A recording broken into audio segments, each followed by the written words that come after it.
අපි අද හදන්න යන්නේ කඩල පරිප්පු. අපිට මේකට අවශ්‍ය වෙනවා පැය කිහිපයක් පොඟවාගත් කඩල පරිප්පු, ලුණු, කෑලි මිරිස් කුඩු, මේස හැන්දක්, ලුණු ස්වල්පයක්, කහ තේ හැඳි 4න් එකක්, 3-5 තේ හැඳි භාගයක්, සූදුරු, වියලි මිරිස් කුඩු, කුරුඳු පොතු,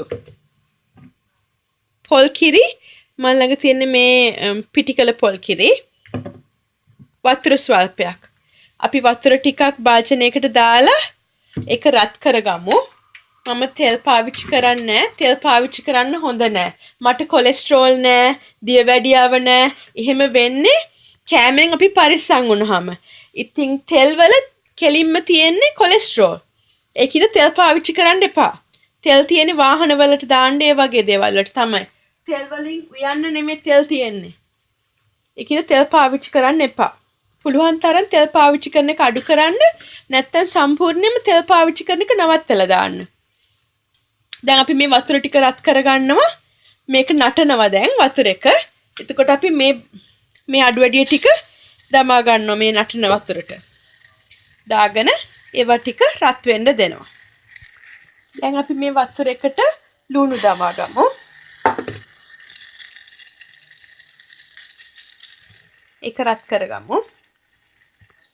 ඒකත් එක්කම අපේ 3-5 වර්ග ටික ඔක්කොම දමාගෙන එතකොට පරිප්පු ටිකත් වතුරත් එක්ක දමාගමු. දමාගෙන මේක තැම්බෙන්න දෙමු.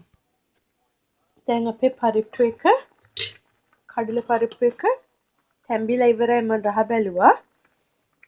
මේක බලමු රහ. තැම්බිලා ඇති.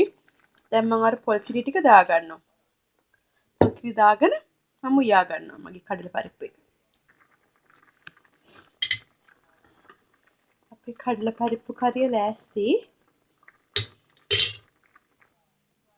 මේ තියෙන්නේ අපේ කඩල පරිප්පු කරිය.